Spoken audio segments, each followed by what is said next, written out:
age.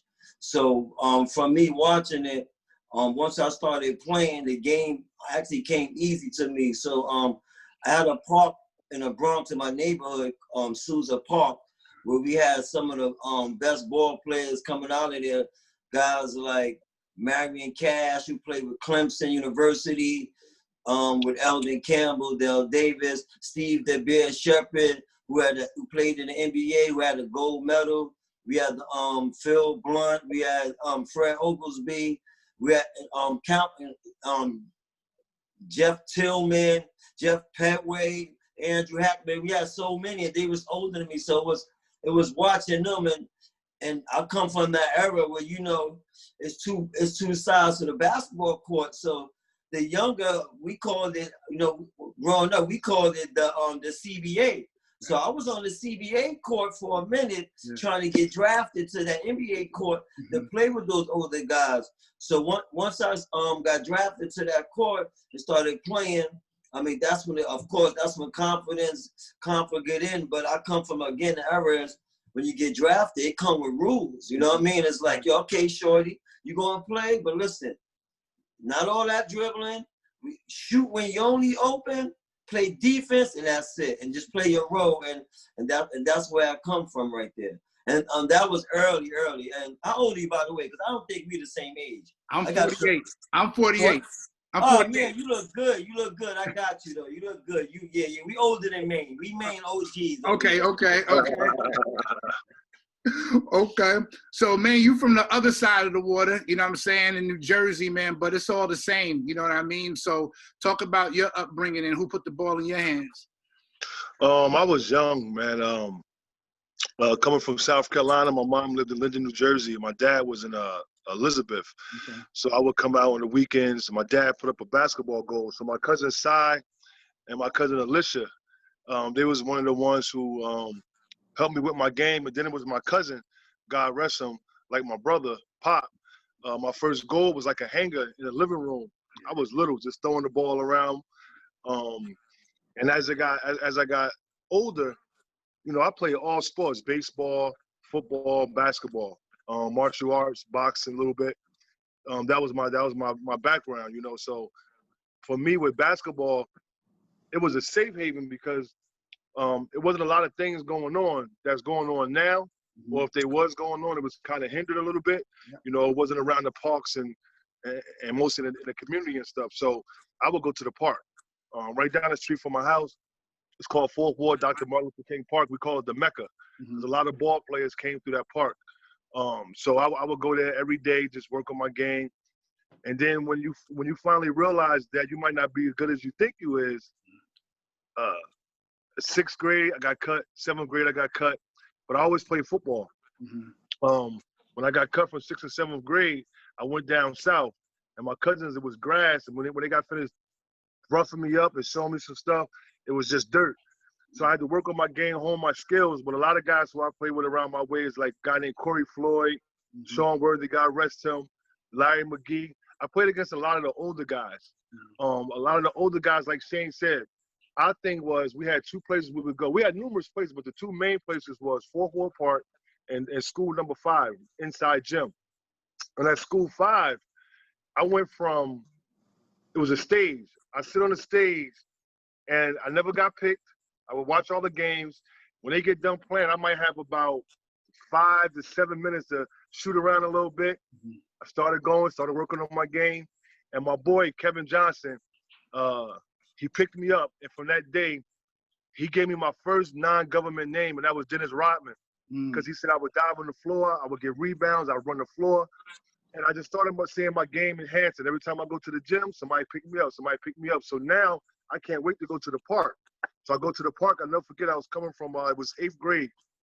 I was coming from football practice, and I had cleats on. And I went and I dunked it. So I was like, hold up.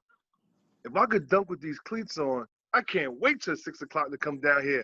And I just been banging on it, just playing different ways. My cousin Tariq, he lived next door to me. He had a basketball goal.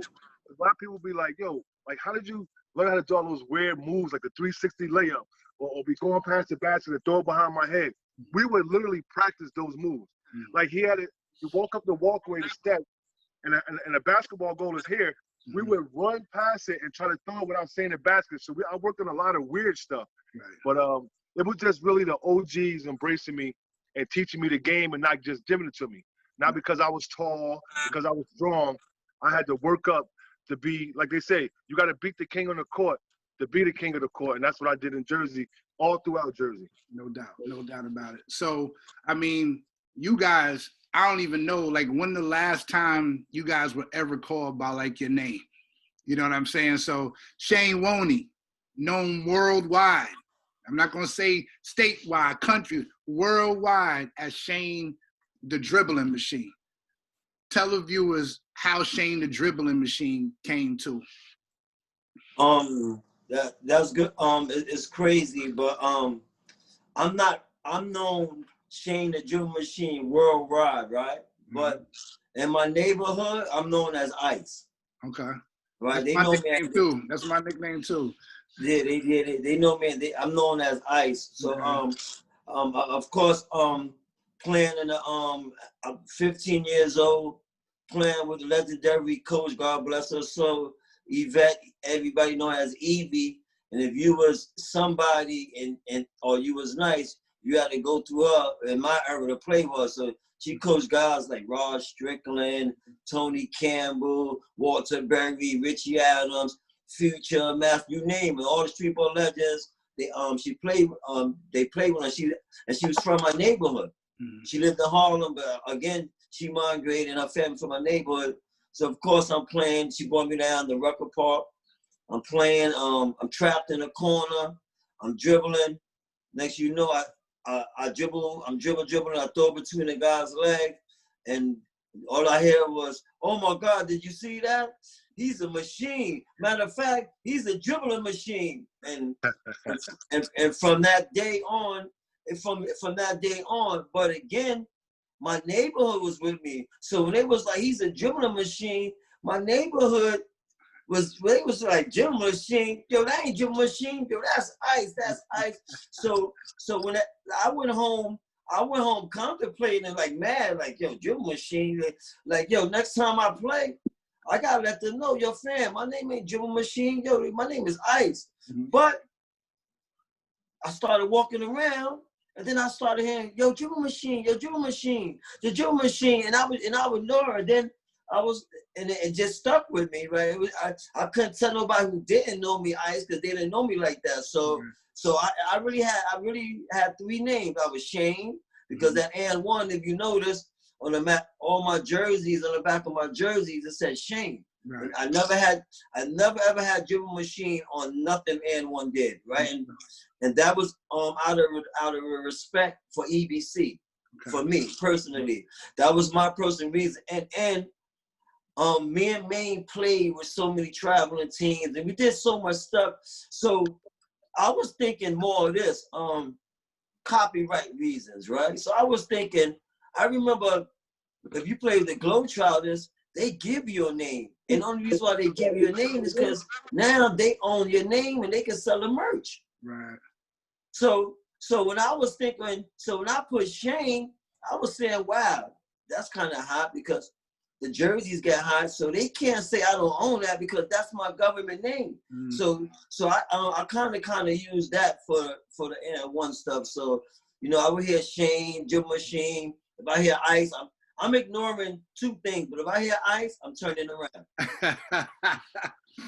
So Wiley, how you get the main event? For me, it took me a couple of years to get the name Main Event. My first name, actually, let me go back. I was playing with the Gauchos, and I met a guy named Mousy. Mm-hmm. He was coming from the Gaucho gym, and he was like, yo, my name Mousy. You ever heard of Rucker Park?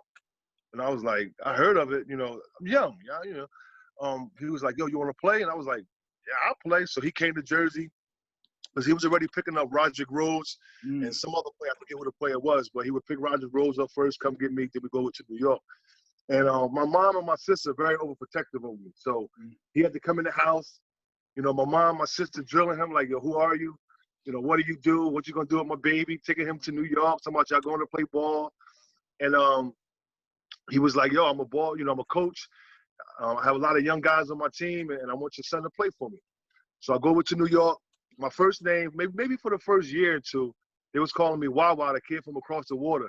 Okay. And then maybe, let's say, another 2 years, a year and a half, they started calling me the coming attraction. And then I did something in the game. I forget which player it was, but they was taking the basketball out. I intercepted at half court, dribbled in, did a 360, and they changed my name to the main event. And that's where it's been, it's been stuck ever since. I'm glad they didn't call me the main event. They just called me main event because I was able to patent that because, Lou Duva owned main event. Right. So I just, I guess from hard work, the way that I play, just my consistency and just want to put on the show. My whole thing was about keeping the fans in the crowd and just putting on the show because you never know who's watching. At that time, I had aspirations to go to the league. So I was just playing, man, playing hard, diving outside, doing whatever I had to do and hold up that name. Because once you get the name, like a dribbling machine, half man, half amazing, I'll be right back, prime objective.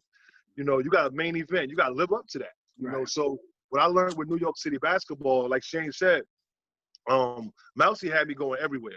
So by the time I play at Rucker, I might have played in 2 games, whether it was Peligre, Kingdom, Dykeman, and Rucker was the mainstays. But I noticed that once you get that name travels over to the other tournaments. Right. So I'm coming from Jersey, and we didn't play for, like, our street basketball wasn't based off of getting a name.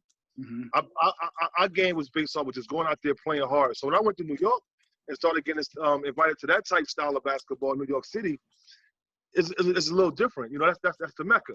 Yeah. You know what I mean? Think of the Knicks back in the day when it was like New York was crazy, So that to me was like my Rucker. So going out there, I wasn't playing to say I'm gonna get a name. I wasn't playing to say they're gonna call me a legend one day. I want to be a legend. I was just going out there, giving my all, having respect and faith in Mousy, make sure nothing happened to me. Being young, we built a relationship, but I just was out there doing my thing. And also coming from Jersey, I had the whole state on my back. Right. And it was different too because the era, right? The era was crazy. Like I was talking to Ming and I be watching the young kids talk about golden eras and which eras, this now, because it's 2 eras, right? So the era I come from, just imagine playing in a tournament, right? So you get fouled. So as you got 2 free throws, right? So as you shooting a free throw, a guy that you don't know out of nowhere, right? He's not on your team, but he yells out, bet 10,000 he missed. And then another guy will bet 10,000 he make it. And so it's a pressure situation because these guys are hustlers. So when I say that, I come from the era where that guy was outpost. You know what I'm saying? So the era we come from, it wasn't corporations coaching you. It wasn't rappers. It was hustlers. And what I know now, of course, we young again, understand what I'm saying is we love the game so much. We didn't even think about what comes with the territory of playing with certain people. Right. Like we never thought. I think about it now. Like, yo, what if this dude, like, cause we know how the game go. What if he beats somebody, or they say, yo, you know what? I'm going to catch them at the Rucker game, and I'm going to spread it up. But we was in so love, infatuated with the game. We never thought about that, and that era right there, it made it tough because, of course, you played for pride. It wasn't, the name came with it, but when it came to Rucker Park was good. But again, the things that came with it, right? The atmosphere, when you come to Harlem is Harlem. You come to Rucker Park, it's crowded. I come from where, believe it or not, they were selling crates for $1. We had crackheads. This is the crack era. So make the stage out the crates. Yeah. Like literally, like the fans would buy crates for $1 to come see us playing, and I would witness guys selling like a crackhead, like, yo, I'll be here tomorrow. Yo, hold me 10 crates, and that's courtside. You know what I'm saying? So and that part, that's the part what I mean by the golden era. God bless the dead. You got Cisco Al coming on there with a Cisco doing a dance, and Puff Daddy, the rappers, the Puff Daddy scenes and make it famous. It was that part of it. It was the culture was so rich that everybody came and took from it. Right, no doubt. So, you know, I'm from Long Island. You know, I'm from out east on Long Island. So, you know, I remember watching the first mixtape. You got. One of the best, you know, that was like the whole thing, like the game that you guys was playing in, and you know, like it featured a lot of skip, but you seen everybody. God rest the dead, Conrad McCrae in the game. I seen Half Man. I seen all you guys.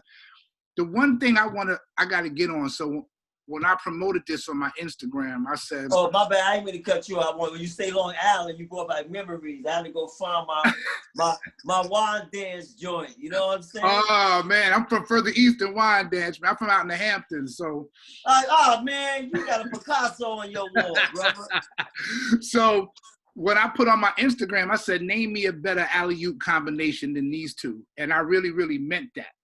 So like what I remember was, I mean, we've seen alley-oops before, but the types of alley-oops that were thrown. So, you know, I've seen some off the backboard, the bounce and everything. My favorite is the bounce. Shane, you duck down, Maine jump over you. And you guys are extremely close. Is this stuff that you guys talked about?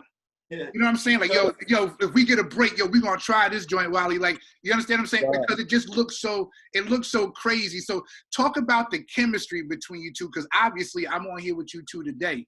It's a real brotherhood between you two. Talk about all of that for me. So man, hold on. So man, you want to talk about the dunk, and I'm gonna talk about the dunk, because we know you talk about dunk. Yeah. So let me say this, because this is what people don't know. Again, I'm older than Maine, right? I'm 50. Maine, right? Maine is from New Jersey. I'm from the Bronx, right? So, growing up, I was always 4 years or 3 years ahead of them, but then 2 years that it kept Maine corner playing. So it was a tournament, UDC, right? So UDC is one of the most famous tournaments in the Bronx.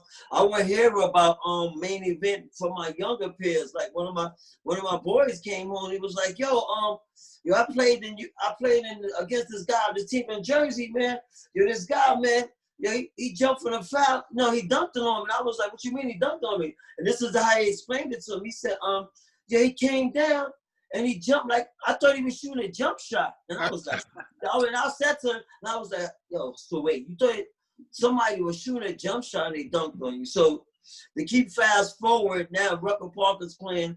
I'm playing in Rucker Park. I'm playing with Evie. Maine is just coming in with Mousie's dream team, right? They just coming in the league with the new. They got all the. I'm on the other side of the division, so I didn't like Maine. I didn't like nobody, because we come from that era. I didn't know him. Right. So I didn't like Maine, right? I seen him play. So again, if you know me, I'm the type of player. I'm a scouting report player. So I would see things that I think that could help us to win. And every player, I can tell you about every player, and I can tell you what we got to do. So I always kind of scouted against Maine, but I never got a chance to play against him, right? So fast forward, years go by. What people don't know, I didn't meet Maine until Rucker Park. Years later. Right. It was so many years later, right? Mousy, my name is big. I'm getting recruited by so many. I'm being loyal. So now I'm freelancing. You know, Mousy's Mousy Dream Team. He comes, "Yo, I want you to play with me in Rucker Park." And at that time, you know, to play for Mousy back then, that's like you getting recruited from the Bulls, right? Like you get to play with certain coaches, and what I mean by that is not getting put on. I mean a coach, like he came to my house, came pick me up, right? And I'm excited about everything. And as he picking me up, he telling me about the team, and he's excited. He's telling me about this young point guard that he got, that he want me to see. And I'm like, yeah. And this young point guard is Kareem Reed. Reem. I had Reem on the show. Right. So we go pick up Kareem Reed. Right. So and in my mind, right, I'm saying, yo, I really made it. You know what I'm saying? I made it. I'm riding around with Mousy. I know everybody. I'm really, you know what I mean? We got the young killer Kareem Reed.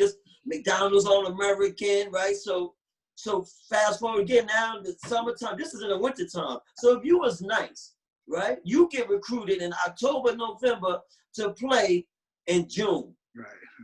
And sometimes if you was really nice, you'll get a check in October, November to secure the spot in June. So now I'm playing with Maine. I'm playing with bad boys, right?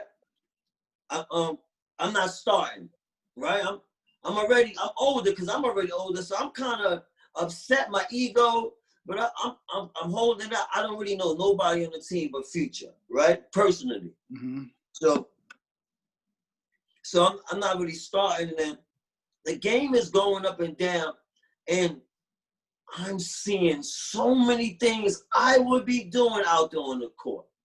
And particularly, I'm noticing in Maine, right? Because I've come from a line of alley-oops. That's where I come from. I come from that. So I think a couple of turnovers, it was scrappy. And to this day, I can remember the crowd. Somebody in the crowd is saying, yo, put Shane in the game.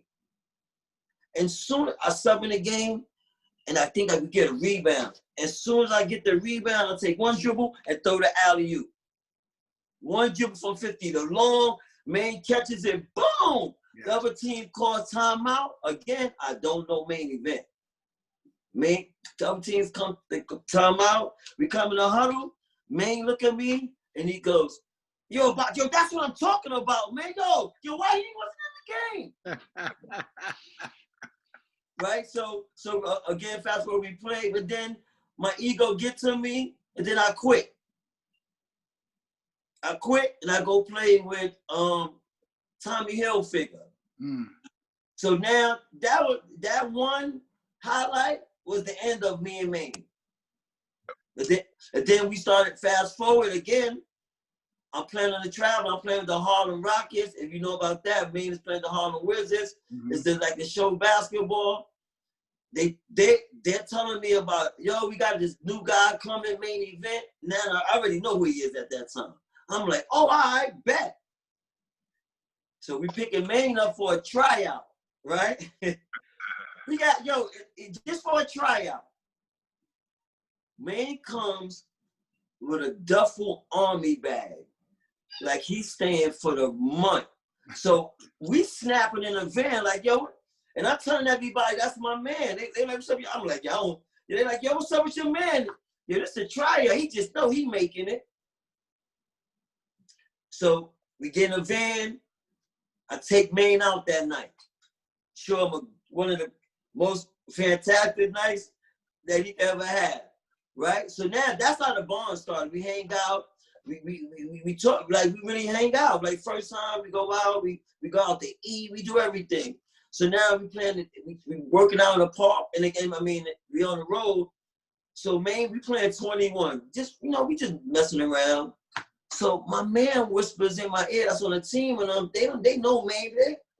They like, yo, your man ain't know that. I'm like, word? We just playing. I get by Maine. I'm like, yo, fan. Because I remember it's a tryout. Right? They think, they saying you ain't know all that. We playing 21. We playing hard D. We balling. Maine get the ball. I don't know what happened. Boom, boom, boom. Maine jumps and throws on both of the dudes. That's what they did. Boom! They was like, yo, your man is official. and we was roommates. And the bond from there, and I can tell you about that. Maine can tell you about that dunk because people don't understand about that dunk. But Maine, you can lead it off of like how that dunk works because it's in the same game, same team. Yeah, like you said, it was a. I'm gonna fast forward back just a little bit because at that time I had left all the schools I went to. I went to Rutgers University. I got kicked out of Rutgers, played 1 year. Then I went to Benedict College. Never played down there because of some street stuff or whatever. And then I went to Caldwell, never played. So I went to 3 colleges. One Division I only played 1 year. I had a younger son. So I went to my mayor. My mayor was like a God rest John T. Gregorio, mob guy from Staten Island. Had all the plug. You know what I mean? He was the plug. So I went to him, I think it was like that Friday. I went to him, I said, yo, Mr. Gregorio, I need a job. So he had owned like a scaffolding company. So he said, yo, go see my son Johnny Jr. on Monday. He gonna hire you. So I'm like, bet. I was looking through the newspaper and it said Harlem Rockets tryouts. So I'm like, I'm gonna go to this. Yo, my mind was, I'm bringing everything with me because I was so content. Like, yo, I gotta get some bread coming through. You know what I mean? So my mind was like, yo, I don't care what nobody think. It was a big blue Army duffel bag. Got on the bus. Like I say, so everybody cracking jokes. We chilling. We chilled that night. The bond started right there. And what the game was, we noticed that everybody was getting like extra, I think it was $50 for every trick shot that they do. Half court, backwards. They need throwing it from that court, putting the ball between their cuffs, doing it all that. And they gave $50 extra. So one day, man, Shane was like, yo, wow, I'm gonna bounce the, I think he just did it. And I jumped over his head and dunked it. That's why I'm so comfortable doing this yo, I would do it. Oh, I love, yo, me and Shane was in the league. I would do that shit in the NBA right now. That's how confident, that's how confident I'm doing it. So long story short, we was in a game. Now we got the game going on. The owner's giving us $50. We get $50 for every time. That's a trick. Hey, check this out. Now, mind you, you know what? We never practiced it. We did it in a game. He came down. I'm trailing, and he bounced it and went down. And so boom. The cat was like, oh. So he was like, that's our trick shot. Long story short, we did that joint so many times where he was like, yo, that's not a trick shot. I said, yo, it's a trick shot so you can see somebody else do it. Right. Because we mastered it like this. So by the time people saw it at the end one, we already had mastered that. Now, when he throw the ball from the other end of the court, you can't practice that. Right. Because you don't know where the defense is going to be. Right. I know it's just like I don't look at him. I don't tell him through the hoop. I just watch his body chemistry. I know when he do something. I know when he do, like, mostly like this and do something. I'm already traveling. You know what I'm saying? So the ball is there and the ball is set. The pre-game is set by us sitting around blowing one. We didn't even talk about the game. But just our off-the-court chemistry, it's like, all right, I know Shane gonna do this, he gonna do that. I know Shane gonna come back with this food. Okay, if I went to the store, yo, Shane, I saw these Timbs. I got you a pair too. And yo, man, that's crazy because I got you these jeans too. So the chemistry just was all on the court and off the court. So the things you saw us doing, I guess it was just him having that dear vision, seeing the court. Because if you look at Shane, when you get that ball from out of bounds, he's not like this. Never. You won't find him. He's like this. Right away. Before he even get the ball, he's like this with his hands out. So he already visualized everything. He know where everybody at. And what he knew about me was he knew my strengths and my weakness. But what he didn't know is that my weakness was really my strength because he know that he could throw the ball anywhere by the rim. So no matter what he did, it could be a mistake dribble off his knee. He know that I'm going to go get that joint. You know what I'm saying?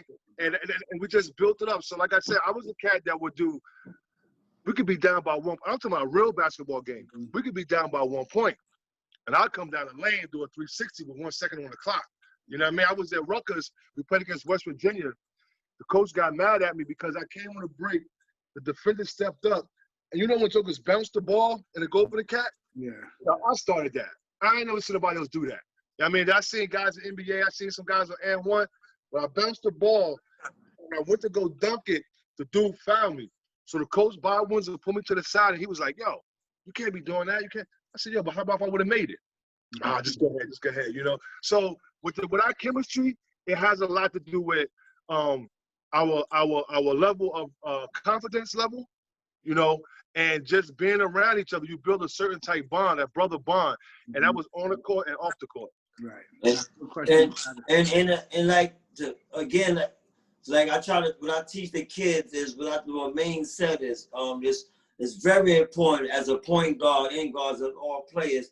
I think it's more of a gift with me is when the rebound goes up, for some reason, I when I turn and I look like Maine said, but I take a photo, I take a memory of the whole court, so I see half right here, right? And I play chess, right? I play chess, right? So I'm already thinking, okay, the shot went up, half went to get the rebound. Last time I checked, Maine was right here. So if he get the rebound and give it to me, Maine should be already by the 3-point line. So I shouldn't have to dribble. I should just turn and let it go. Like I knew that when the shot was going up. You know what I'm saying? Not when I got it. No, when the shot was going up, I knew it. We played in Rucker. We won the championship game, and we always talk about this. We literally beat a team off of Maine get the rebound, I get it. Alley-oop to Maine. Maine to get it. Long pass, alley-oop to half. We really got like 10 straight long pass alley-oops taking turns and won the championship game because it's like you said, that chemistry is. And Maine actually always used to say that, y'all don't care what nobody say, man. Yo, we the best dude ever with this dunking thing. And I'd be humble and I'd be like, nah, you bugging. Because, you think the NBA, you think, you seen Gary Payton and Sean Kemp, you know what I'm saying? But then I think about it, man, on like these alley that you see on Air One, that ain't nothing. I think about the real game that we played against some official ballers and play against these pro guys and these other guys, and it was the same. It was the same thing. And I threw alley-oops the main event. I watched main event catch your alley-oop, look at me and go good pass, and then dunk it. Like I've never seen that before. Right. You know what I'm saying? Like and then, Maine was in a car accident, right? Yeah. So half of the other stuff. So and then just that part of coming back, I've witnessed like Maine. I joke around, but Maine got a hanger. I always joke around, say, you don't got no bone. There's a hanger there. And I witnessed him come back, right? And the way he came back, and he was lightly dunking, but when he came back, his second dunk of coming back with one leg was a 360. Right. So and I think so with Maine, I think Maine been gifted with some type of superpowers, man. Maine is not human, man. High flyer, man. And so I want to get into the whole and one tour thing, right? So it took it from there, and then they put you guys on a charter bus and started taking you out to arenas, right? So we've already talked about the genesis of your basketball, right? Sousa Park, Fourth Ward and everything. And now they're putting streetball in an NBA arena, right? So as soon as you touch the hardwood, it ain't streetball no more. You understand what I'm saying? I want to get you guys' view on, right? Because at some point, right, because there was a window there, and corporate took advantage of that. You understand what I'm saying? And so I want to get you guys' feeling on, because there was some time where y'all felt like, okay, we got a good life. We did make a good life off of it. But at some point, it lost its way. You know what I mean? And even to a fan, it became too commercial. You understand what I'm saying? It became too commercial. So I want you guys to kind of walk me through that, to the highs of it, right? Because they're damn sure was some good times in there, and then take me to the lows, and when you guys felt like you got disconnected from the whole thing. I'll talk about the highs because Maine will break down. So when you say streetball, so I remember growing up, and we all come from the South. We all migrate from the South. So I remember in the South, they don't play out in the park. They play in the gym, right? So and to them, that's their street ball. Right. So the highs to it, the highs to it was what I'm noticing now, right? Air One was 25 years ago, and it's still talked about to this day. It's really talked about, and the doors that open, the opportunities of so many people to make money besides making the NBA, right? You got Professor who has 5, 10 million, 8 million views on YouTube. You got King Handles, you got the Bone Collect, you got so many street ballers to where in my era growing up, the first street ball legend I met was Not and Not on Dope. You know what I'm saying? So between that and another thing, I think the highs of it is when N1 was going on and it was going on, even though it definitely, I'm with you, it definitely tempted entertainment. It's I think the disconnect was that the word streetball, not streetball. I always said it should have been streetball entertainment. Okay. Right. Okay. So then that takes then it could go on far as it went. But again, what it did do till then back then is I haven't witnessed so much gang violence in so many years. When the tour was going on, I witnessed so many gang brothers from all over the country put down that joint and come to them open runs and start balling and getting life together and change. To this day, we get inboxes about guys that was 12, they was in a gang, they followed us, they started balling, they seen that they believed in themselves and they changed. So I think that on the high side of that, I think that was missing, because what it did was it made guys, believe it or not, you can be attest to this, it made guys that was scrubs, at least they went to the park, right? These guys that didn't know how to play, at least they went in there. Like it's right now we got probably millions of people. We got Serbia, we got all these third world countries to where guess that's all they know. They dribbling in. They can't go professional. They barely can come outside. I speak to some of them. So them dribbling the house and freestyling and practicing the moves. That right there is a big dream for them, and that's the high point of it, right? That's the high point, and when people say M1, I like the part where people say, "Yo, brothers get robbed," and I would say, what is robbery? What is taking advantage? Because not to knock on EBC or these other tournaments, but EBC was small. It blew up. They started making videotapes. They were selling videotapes. I didn't get no money off it. I had to buy a videotape with me on it. Mm. You know what I'm saying? So when people talk about this, like, and just like with these, like everything that goes on, right? Everything. So that's like me saying to you, yo, I need 10,000 for this because I don't know where you're going with this. Right? No, I'm just keeping it, but that's what I mean. So that's what I mean when sometimes when I hear that word, people being taken advantage. Sometimes it be the person that have the same ulterior motive and not knowing that's doing the same thing. So it wasn't being taken advantage. We wasn't smart enough, right? Me and Maine talk about we wasn't smart enough, and at the time is there. But we made the best of what we made. Trust me, we made the best of what we can make of it, and as you go on, you'll see things I got a term for, but man, you can go on with the lows because I'm agreeing with everything Maine's going to say as well. Okay. The question, that was good input. You have to really analyze where the N1, when you put N1 and tag that title Streetball, we got to go back where it started. It started in the streets by picking 5 cities, and we would go to these 5 cities, call next, go on the court, do our thing.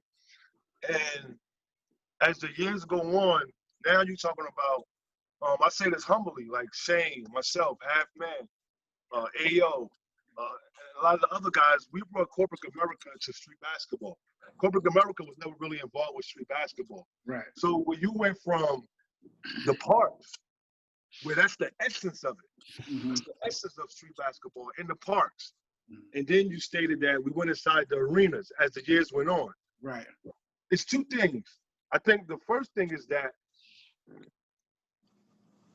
the owners of that company never understood the culture. Okay. They knew that it was a brand, it was a t-shirt brand. We came up with this idea to market and promote their brand, very outside of what the culture is. So you have that part. And then the second part is that now you're dealing with these sponsors, Fortune 5 companies. You think the CEO of Pepsi gonna come to the Drew League, or gonna come to Berry Farms, or gonna come out to Dykeman? So what they did was, what I think they did was, they protected them by having it inside an arena where it was what I call controlled chaos. Okay. Not knowing that they took away from the culture. The next thing I'm gonna say is like a gift and a curse. The gift was that we was able, people don't know this, we would still go play at that local park. Or we say we knew you in Seattle, you might be like, yo, I got a Pro-Am team. Once I come down to the Boys and Girls Club, we would still go do stuff like that. So at the end of the day, people knew that we could play street ball and we could play real basketball. Because for us, our trick was the bust your behind. That was our trick. Right. It wasn't, our trick was you could do a real rule with real referees. That was our trick, to give you this business. And from the corporate side, it took away, it was a gift, it was a curse, because street basketball, the elements of it, started to fade away. When the elements start fading away, now you're taking away the B-boys and the DJ from hip-hop. You're taking these things away. Then the next thing was taken away was the referees. Now we went from street basketball to street entertainment, as Shane stated. So anytime we heard somebody got a game going on, or was a park over here, or was a Boys and Girls Global, we go in there because we have to solidify our game and who we are and our contribution to street basketball. Right. So yes, it did get commercial. And I think the reason why it got so commercial is because, number one, they wanted to protect the investors, which I understand. But the owners never understood the culture. And they was going by their we go into business, you got a 5-year, 8-year, 9-year business plan. But with street basketball, with hip hop, there's no business plan when you're dealing with the culture. Because you're dealing with group of people who look, we show you how to dress, how to walk on the court, how to sag your shorts. We gave a style, it became a lifestyle. That ain't gonna be in your blueprint for no business. Because you're thinking about how you're going to put out less money, make more money. Business. We do that for 5 years, we move on.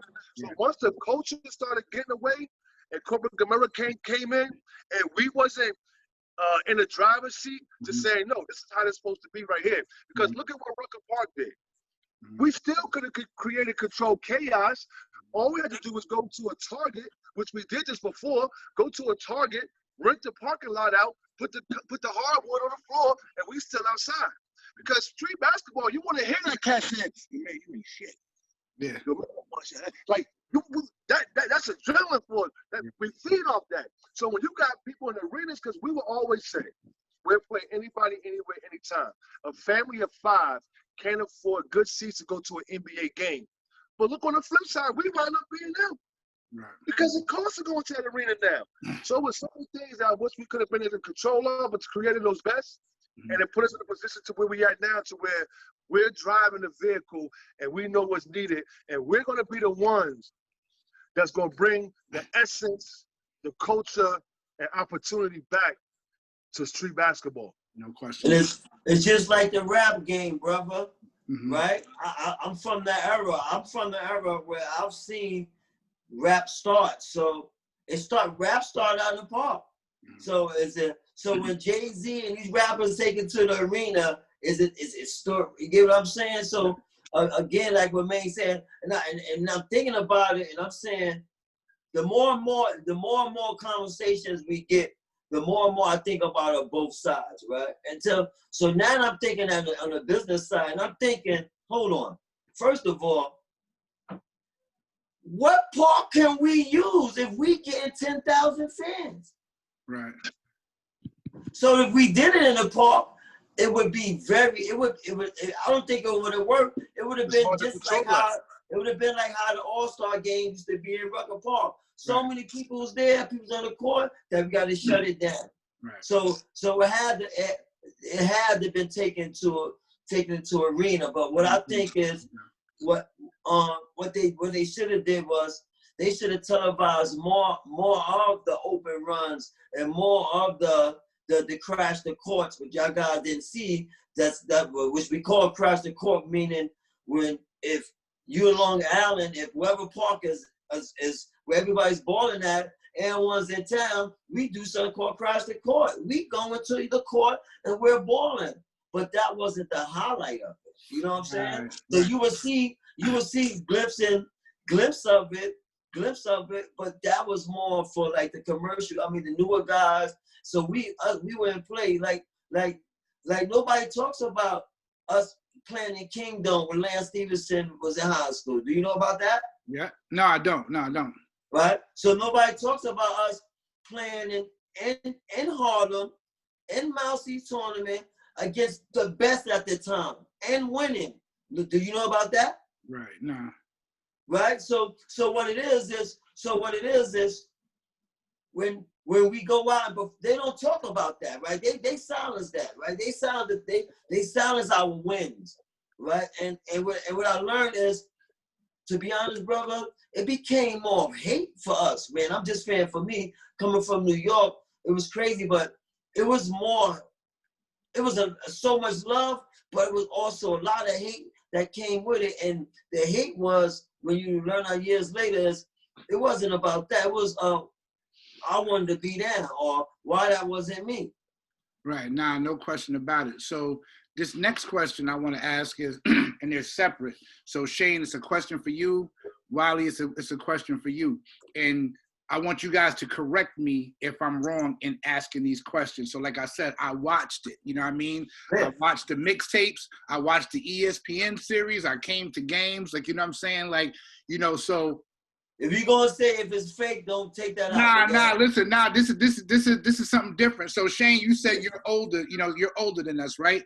And yeah, my outlook on you when I watched it was more of, listen, man, I'm just doing this to feed my family now. I'm not as young as I used to be. So you were always the mature one to me. You know, I felt like when guys were like arguing and stuff, you always had the mindset of like, yo, relax. Like, I felt like you knew what you were doing this for. You weren't chasing like I wasn't looking to get drafted or anything. Like, you understand? So I kind of felt like you were there. So I want you to talk about that first, Shane. And then Wiley, for you were still kind of chasing an NBA dream at that time. You were playing for something. Like you and AO, I felt like were playing for something. You know what I mean? So I want y'all to let me know if I'm right in those two regards and everything, and then talk about that a little bit. So Shane, talk about where you were at, where I felt like you weren't chasing a dream anymore. You were just doing this. I felt like you understood the business of it more and why you were doing it. I didn't per se understand the business part. I understood something called life. Mm-hmm. And what I mean by that is, like I say, if you know me from AN1, you never seen me play if you know me from AN1. I was 32 years old when AN1 started. Right? So I got the phone call from Main Event. I was at the point in my life where I was halfway in the street, halfway, you know, so for me, it was more of, okay, opportunity is coming. The way I've been going, I messed up all my Division I offers, messed up schools. So I never, at 12, 13, in some mind, I vision I'm never really gonna work. So what I'm thinking was, okay, well, this is a first job for me that's legal, besides traveling and doing that, right? So me getting down was, I always looked at it as, when is the gig? The gig is gonna be up. Mm-hmm. Right? The gig is going to be up. I always knew, I knew one day this ain't going to last forever, at least, especially for me, being at 32. I always knew that, but it blew up so fast, mm-hmm. right? So now I'm thinking the gig is going to be up, but when it be up, I should be having millions. Right. Like, that's in my mindset. It's not millions, at least 1 million. Okay. So I'm injured. I got broken bones in my foot for playing in Rucker Park. My body's damaged. So what I did learn was, hold on. The episode is coming on. I'm not getting a lot of I'm getting my typical alley-oop plays. But I already know I'm gonna get 2-3 of those a game, right? But what I'm noticing is I'm getting a lot of the funny skits and the like I'm being shown a lot. The camera, like they follow me around, like they love it what I do. So what I did learn was, yo, I don't gotta bounce the ball to do the crazy stuff. I gotta just show out and just be me. Right. Right. And once that happened, it started. So what I really knew was, like I told you, I've been hurt so long. So one game, I got an alley-oop and I couldn't even walk, and people don't even know. And it's on the tape. I barely could walk. I never told them about it because I know if I tell them at my age, I'm out of here. Right. So I got to rehab it myself. I told them I sprung my ankle coming off the airport, right? Like, yo, so I'm limping. Like, man, I just sprung my ankle. I should be iced. I should be iced. So what I'm doing is, so during the game, I get an alley-oop. I take my shoe off because it's killing me, and I throw it in the crowd. Right. The crowd goes crazy, right? I take my other shoe off. I throw it in the crowd, watching the reaction of it. The cameras on me, they're going crazy. So it was out of love, but so when I went back to the bench, I'm thinking somebody's gonna say, hey, go get another pair of sneakers and get back in that game. Right. But nobody never said nothing. I went into the crowd, and then the episode comes on, they show that. So I said, okay, I got them. I know how to get them. Let me do the things. Let me try to be the face of it, right? And not only not the face of it, and honestly, basketball, I was like, and my mindset was saying, I'm solidified. Right. I don't have nothing to prove to no city, no everybody, because I done traveled already. I done played against somebody, and back home. My OGs like Pee Wee Kirkland and Joe Hammond, they solidified guys like me and Maine. So I'm good. Right. So it was more of, now how do I stay on? And it worked. I mean, it worked. It worked to the point to where one time I was off the show for a year, and they was rocking, and Maine would call me and be like, yo, man, it ain't the same no more. Yo, they got signs up asking about you and this and that. And ESPN complained to them saying, we need him back on the show. So that right there showed not just of who I am, of me being a brand, and that's exactly what it was. It was a hustle that turned real. Mm-hmm. Right, it's one of those things where when we first got down, we did it for free shorts. I did it for the sneakers and shorts, man. We did it for if And1 would have told us they would give us sneakers and shorts for 5 years straight and no money, we would have did it because it was for the love of the game when we got there. No doubt. So it was the love of the game, and then I just learned the business after a couple of years. You got to learn the business, and that was it. No doubt. And now to you, Wally, about chasing that NBA dream in this type of setting. So I'm gonna go back just a little bit. I had tried like different avenues, and I knew once I left college and didn't play at college the years I was supposed to play, I knew the road was gonna be kind of rough for me because if you look now, they want you to go the traditional route. Mm-hmm. So I was trying to like not go the traditional route and be one of the first ones or one of the ones that went right from the streets to the NBA. And I'll never forget, I was playing with the USBL with the Atlantic City Seagulls. With that year, R. Kelly and them had took it, and then the next year I was on there with Master P and them. Okay.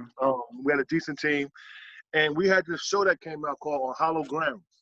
Yeah. And on Hollow Grounds, David Stern was there, and I asked him, I was like, I said, hey, why is it that you guys could dance on our stage, but we don't get a chance to dance on y'all stage? And he knew what I meant. He was like, just keep doing what you're doing. Keep doing what you're doing. And that was that. So then I met him another time, and I said the same thing to him, and he straight, God rest him, he straight broke it down. He said, if I let you in the NBA, I'll be opening up a can of worms because you'll be coming straight from the streets. So I felt that, but you got to remember, in the 90s, even though right now, but more so in the 90s, to go overseas, you had to have some kind of footage against real ballers. So not only did we put this team together to help market and campaign this brand and one brand, we also was like, yo, we could use this opportunity to get some footage to send over to some overseas coaches. Right. Well, if you look at the dialogue from some players was, we'll play against anybody, anywhere, anytime. And these were real referees with numbers on their jersey, not no cat with a Foot Locker uniform on. So if you look at it, we was playing against the best players. And the only one who went, and I told everyone this is a good opportunity for guys to get footage, sent overseas. We never were supposed to get stuck with 12, 15, 17 guys. There was a process. And the only one who I could say that went with the process that we had mapped out was John Helicopter. We played over in China. He did his thing. He got a deal. That's what it was supposed to be about. It was supposed to be a stepping stone. But once some of the younger guys came, after we built the foundation, when the younger guys came, the lifestyle. They wasn't balling for a mission. They fell in love with the lifestyle, man. They got caught into the lifestyle, saying that, whoa, I'm like a rock star out here. Right, that was their NBA. Not understanding everything we did, bro. Everything we did had a purpose behind it. Everything we did. And as the years go on, we still wanted that same purpose, even though we're getting older, but we still wanted to keep that purpose going because there's no way, like I say, there's no way we should have got stuck with 17 guys. We need this to be like a farm league, an NBDL, to where they're going to say, yo, we'll get some players that, we would argue with parents where they would come up to us saying, yo, why you ain't pick my son? Why you ain't do this? Why you do that? Either Shane or I would say, yo, the kid is nice. If he playing this game, he can fall for this eligibility. Finish school, do the best you could do. Be a student athlete and try to get a shot. So we would get into arguments with parents because this gonna be here. Right. The way at the time, like, yo, this gonna be here. We gonna be here. If he or she don't make it that role, we come back to this. We get you right. We talking about player development, which we was doing. We had so many banners under our hat to where people just got a chance to really see us play the game, have fun. But we mentored a lot of these guys. We changed a lot of guys' lives. We gave gangbangers alternatives, So, and what helped that brand, and still, what I'm telling you about, I'm about play as much as you can. You never know who's watching. We always was bringing credibility to that brand. On the off season, remember, when they say we got took advantage of or we got jerked, right? And one season was only 3 months. Right. May, June, July. Joker's getting 6 figures. They eating. So check it. But what we would do is, because we love the game and we love to use that ball that the Creator bless us with, Shane, this ball right here can help Chicago right now. It can help Detroit. It can help Sacramento. It can help Oakland. It can help South Carolina. Yo, call up a couple of guys. I got a promoter over here, Saints Your Man, my man, a promoter in Cincinnati, in Syracuse. We was bringing their notoriety to the brand, their respect, their credibility. And like you said, yes, I was trying to chase that dream, but like Shane said, then you got to step back and say, okay, how do I fit in? I'm always be the one to step up, fight. We have fought for stuff that we know we ain't gonna benefit from. But the Creator say not giving information is being selfish. Right. So we always want to share the wrongs for good. So yes, you're right about you had other players trying to do it, but once they took the real referees out, look at life. Imagine how life would be a purge. if it was no rules. And that's what happened with and one. Once the rules got out, a lot of guys knew that, we say we want to, at the end of the day, we want to win a game. We want to entertain. We want to win a game. Right. Once guys saw that, I could come in, get a dunk, or shake somebody, I'm good. I don't care about to make the tape. You're gonna make the show. Right. But our whole thing is, that people don't notice, a lot of guys couldn't get in the game unless we was up by 15. Right. Now look, we'll be up by 15. When we get back in the game, the fourth quarter, we down by 15 and win by 20. How about that? Right. So let me ask this question. I want to throw some names out here. So again, I was a fan. You know what I mean? Again, I think I'm somebody who knows basketball, right? Everybody who came through, I don't feel like could have played at another level. You understand what I'm saying? So guys, like I said, in AO, I felt like could do that as opposed to a hot sauce. You understand what I'm saying? And like, again, you guys know way more than me. Y'all might say like, nah. Hot sauce was real nice. Like I felt like there was a difference in real basketball. Honestly, when people say that, it doesn't, if you play basketball, it doesn't take a blind eye.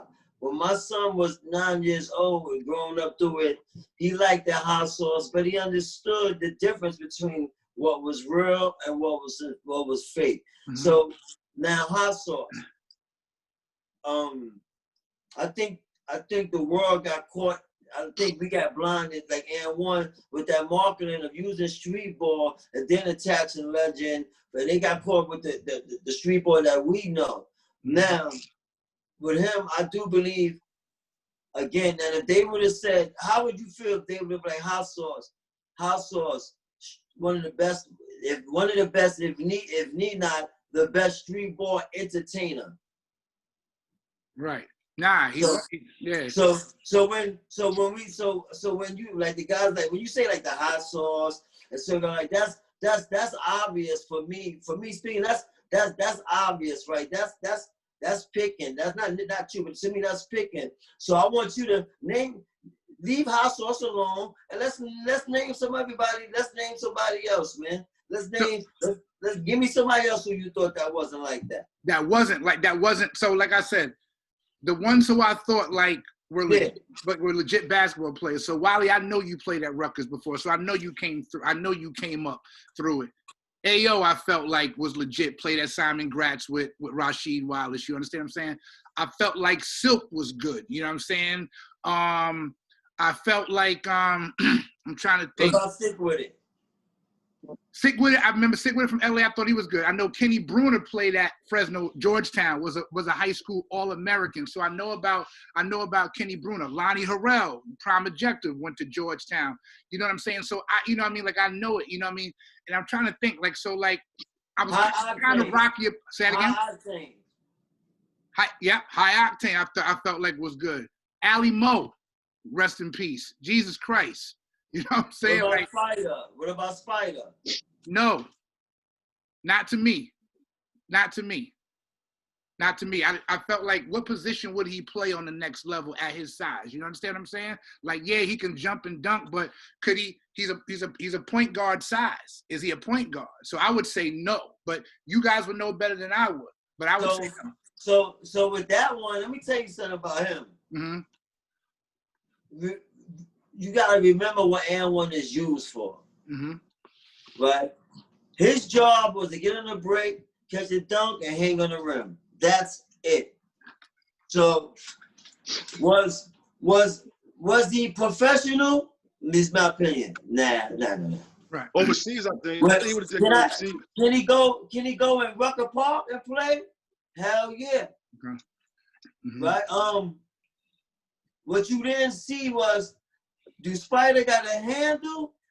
Hell yeah. Okay. Like, I mean, because if you remember when the real games, right? Mm-hmm. So you got to remember there's no referee. So I don't know if you remember the real games of the isolation, not to pick on Headache, the isolation of Spider, when he was playing with Skip, a lot of isolation, pause, hezzy, get to the left, take off, dunks on Headache. So what I'm saying is that, he played in the US, he played, I think with USBL, I forgot was, not USBL, but I get what you're saying, right? I don't know, because there's levels. Right. So if the level that you're talking about with AO on them, no. But is he over hot sauce in them? Yes. Yeah. Okay. Yeah. Nah. I do feel like some people were like there for the show of it. You know what I'm saying? But like I said, a lot of you I saw play real basketball coming up. Like, you understand what I'm saying? So, like I said, I kind of feel like I know the difference between, like, he's a good basketball player. You know what I'm saying? That is just taking advantage of the stage. You understand what I'm saying? So it's not like if I took Wally out of and one, can he play basketball? Yeah, he can play basketball from game to 10. And can I bring you off a screen? And can you play in the system also? Like, I get that, and I felt like some of them were just like for the the show of it.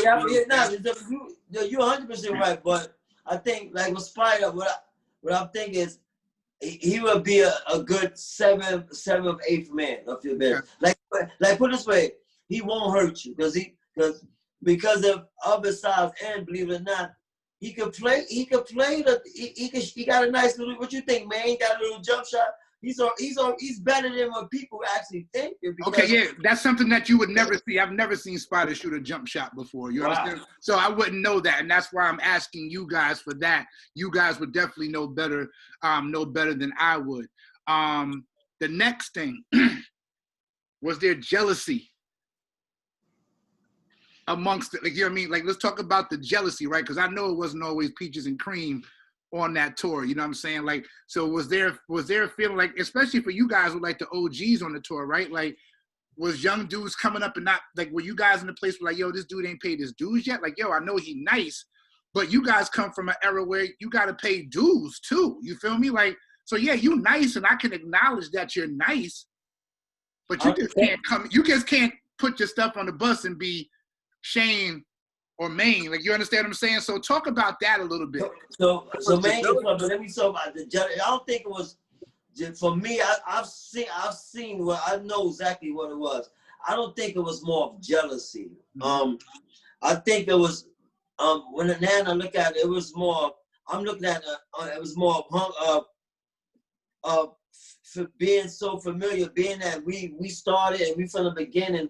So some of these guys, that the younger guys, when we walk in these places, they felt they should get the attention as much as the attention that we were getting in the beginning. And I don't think they understood like the attention it was gonna come. And I don't think they understood that me and Maine didn't care, because we like you said, we do what we do, so we would want more attention. So it was, I don't think it was more jealousy. I think it was more the younger guys they just didn't understand it. They just was in a rush to be famous, and they didn't know what come with that. They didn't understand was, no matter how hard they try, you never gonna beat the foundation, right? I don't like, we was the foundation, and that foundation was so hard to beat. So I think that's what it was with a lot of them. But jealousy, now I think they thought more we was jealous of them. What about Headache and Skip? I felt like Headache was jealous of Skip because Skip. I think I know. So I remember I'm older. I remember when they built the park, Riverbank Park. When they first built the park, I go out there. I see this young kid playing out there. The young kid run up on me, and he goes, "Yo, one day I'm gonna be where you at." And I'm like, "Word, shorty, I keep working on your game. You all right?" It was Headache. Right. So I think not jealous, right? It's funny how I'm saying this.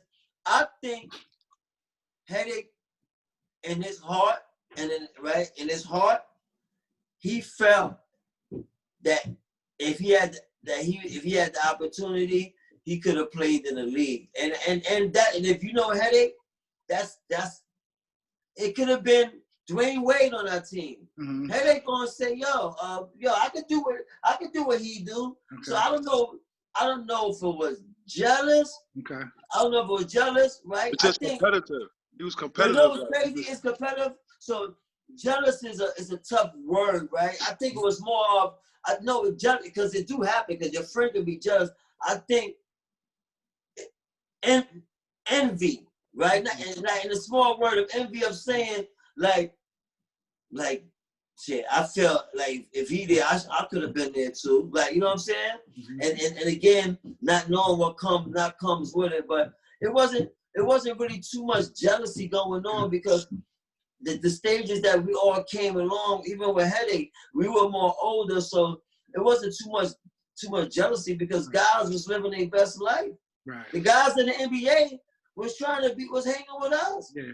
Right? So if you wasn't an all-star and you didn't start, you wasn't more popular than us. So like that was crazy. Yeah, no doubt about it. Now, Terrell, I'm gonna speak from a fan. I'm a fan at home and I'm watching the show, right? Yeah. That's how I ain't main event right now. Right.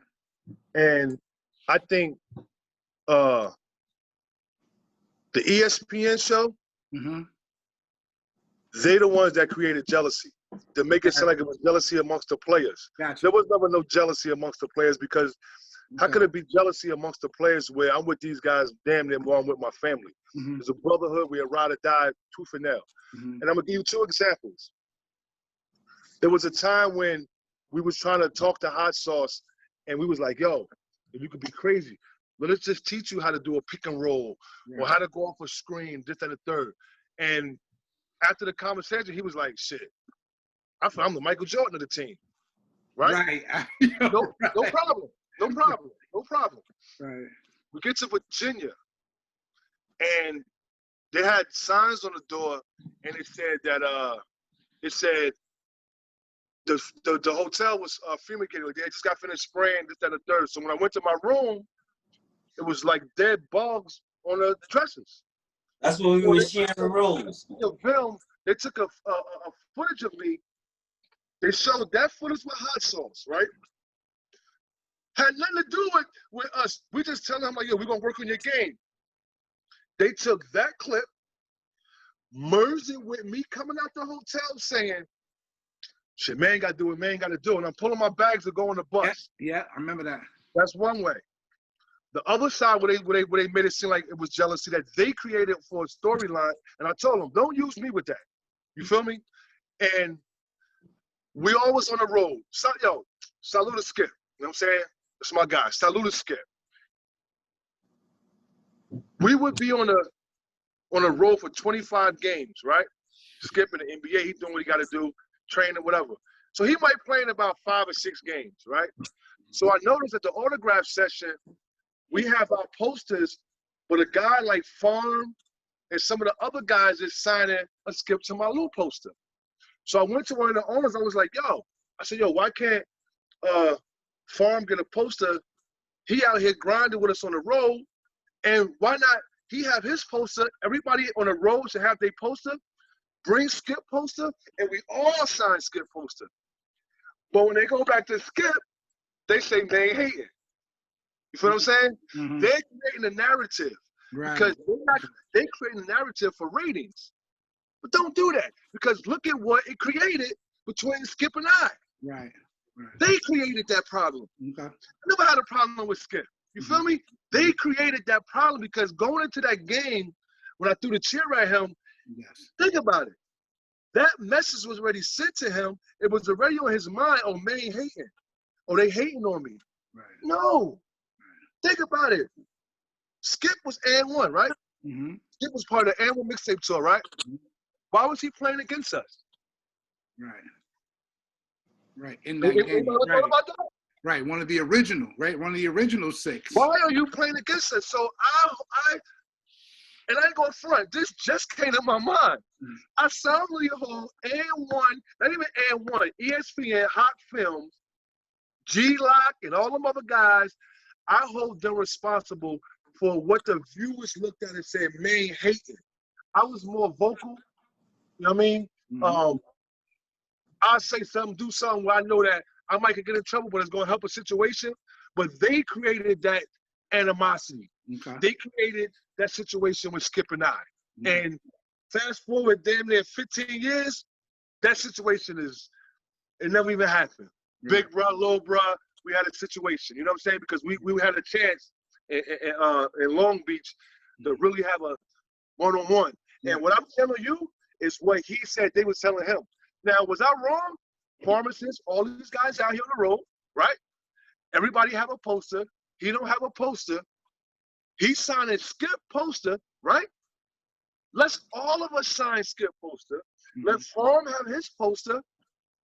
But they flipped it. And that's where the jealousy came. Because if you look at those two things I told you, what the hell are we going to be jealous about? We know that we only going to be good as this thing could go. Right. We got to keep, pushing these guys to teach them a little bit about the business, to teach them the things we went through.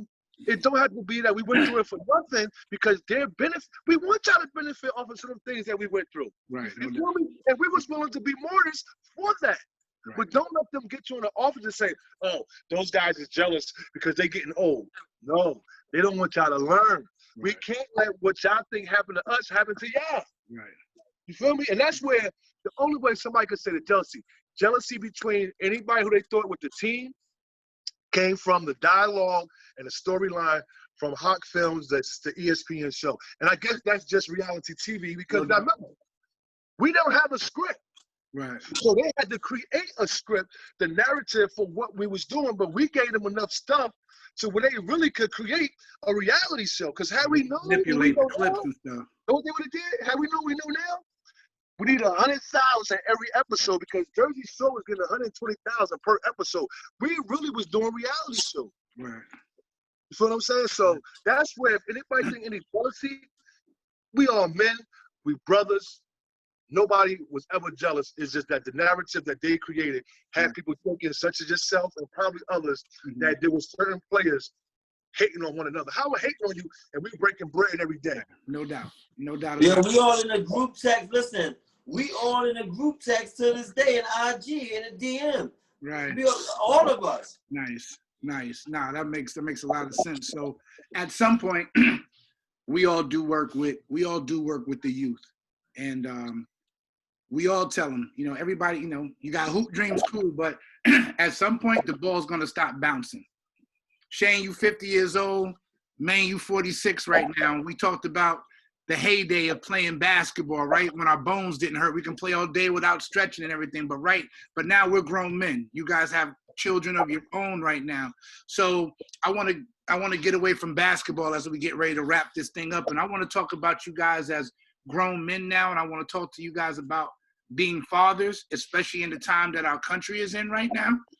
So I kind of want to go to that. And Shane, talk about the biggest lesson that you learned away from basketball, and how you pride yourself on being a father, and what you're doing now. I mean, the lesson I learned, I was a father coming into this. I was a father in junior college at 19, 18, going to 19 years old. So I was a kid that was grew up and was learned to try to break that cycle. I never seen my father before.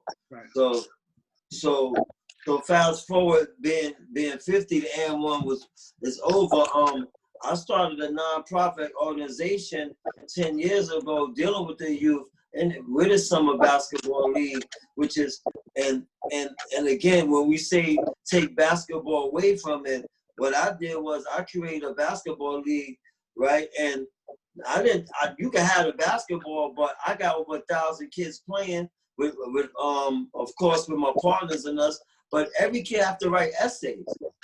Right, so I'm making kids write essays. I've been training. And I'm passionate about what I do, about how I speak to the youth, because one thing I learned is when you look in that bathroom mirror, that's one thing that's never gonna lie to you. That's that bathroom mirror, and if you can't if you can't be man enough as a man to know your mistakes and share it with the youth to make sure they don't go down that path, then you're doing a dishonest favor. So for my last 15, 20 years, I've just been sharing my gift and honestly just take, my son is 29. I got a son that's 18. That's about to that changes his life back around, about to get back on ball and being in this. What I can say is being a father is it's not part time, right? It's not even a job, right? It's something I really it's mind boggling to me having kids and not seeing my father before, but it's mind boggling to me of who I am and the way I love, right? To think about any man that don't want to see their kids. You know what I'm saying? Yeah.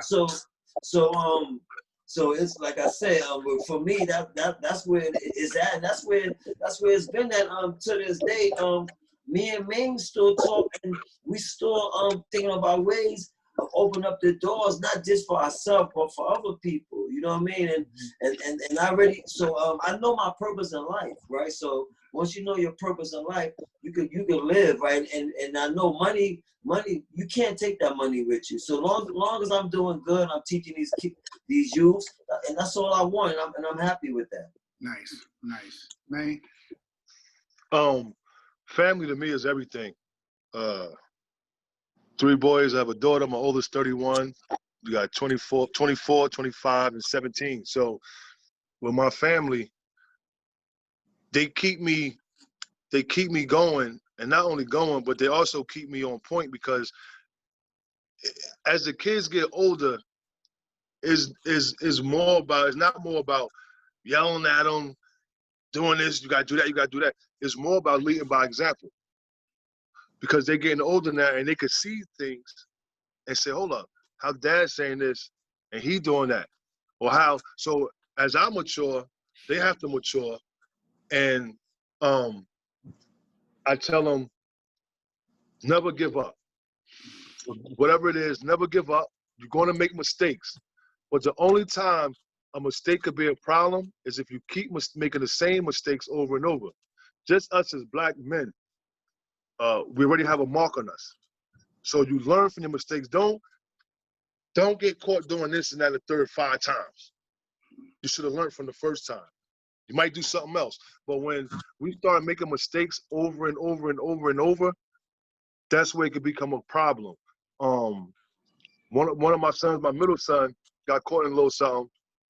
So I told him, I was like, I had a long talk with him. I said, yo, as you see it, as the older y'all get, I give y'all a little more rope. The older you get a little more rope, I said, but when my wife and I have to intervene, that means that your way not working. Mm-hmm. So we're parents 24/7. It's just that as they get older, you have to go a different way. Mm-hmm. Still gotta have the tough love. You understand? I love you, but now if I have to sit, or your mom have to sit with you and tell you you're doing X, Y, and Z, you have to listen. Your grandparents, you have to listen, because you can't come back and say, well, y'all getting on me on everything that I do. Y'all getting me on this, clean your room. Why are you getting on me about my room? Let's go in your room. Look at your room. You understand what I'm saying? So it's a challenge for me, and I love it, because once again, it just keeps me on trying to do the right thing to be the best role model I can, for my kids and my family. Like me, I lost my dad in October, and I get the question asked, like, who do I want to be like? Who's your role model? It was my dad. My dad, my mom, my grandparents meant everything to me. You know what I'm saying? Like, my dad meant everything to me. And the things that he instilled in me, I have to instill into them because it helped me. Yes. You understand what I'm saying? So to answer the question, man, never give up. Don't make the same mistakes over and over. Learn from your mistakes. And know that one day you're going to have children. Mm-hmm. And I hope the same thing that my dad instilled in me, I could instill in them, that could help them better themselves, because I'm bettering myself every single day. Mm-hmm. Every single day I'm trying to be a better husband, trying to be a better father, better brother, better uncle, better mentor. You know what I mean? Every single day is a challenge for me. And I'm all for it. I thank God for having me here, man. You know, to learn a lot. If something was to happen right now to me, the Creator have blessed me to do things that I never would thought I would be able to do in my life. And it all came back to that basketball. Going over the 40 different countries, and I hated history. I hated it. But when I'm out on a cobblestone somewhere, and I'm like, yo, I remember this right here from the history book, you know? So that's just Eiffel Towers in Paris. We was bugging like, yo. Yeah. Nah, no doubt about it. No doubt about it. So last thing, man, you know, I look at you two like, you know, Bird and Magic, or like, you know what I'm saying? Like, if like you talk about Maine, you got to talk about Shane. You talk about Shane, you got to talk about Maine. So before we get off of here, man, I want y'all to tell the viewers about this Maine and Shane show that y'all got going on YouTube, how it came about, and what you guys are looking to do with it, and how can people you know, view it. I mean, basically it is the Main Exchange show is basically, of course, me and my brother, we trying to, you know, we noticed we got so many fans, and like God, like it's so much, like even today, as much as we talk, there's so much stuff that God didn't know. So we know we want to bring back a little history on and one. Of course, we want on and one, and you know, it's bigger than us, right? So you seen the first episode, we want to do interviews. We want to hear what N1 meant to the fans as a fan perspective, right? Yeah. We want to bring back the history of who's that next street baller, right? That's coming up. Because the question that we hear so much is, and I'm gonna ask you, right? Is Streetball dead? I don't think it could ever die, but I don't think it is what it was. Does that make sense? So as long as there's parks, you can't kill Streetball. Streetball is going to live in every city. I don't think it is what it was, though. I'm gonna just put it like that. That's the answer to that. So when we hear that, right? Me and Maine really think it's our job to bring it back like it was. Okay.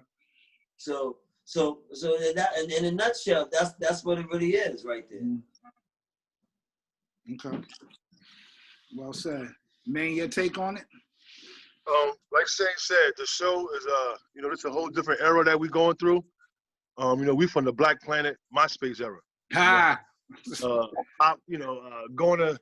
Going into the supermarkets, getting a little disc to put in the computer to get 300 minutes. You know, that was our era. So it's a platform for us, like you said, to hear stories, to interview different people, talk about not only sports, just talk about current events, different things they have going on, and from this era. And, yeah, quarter.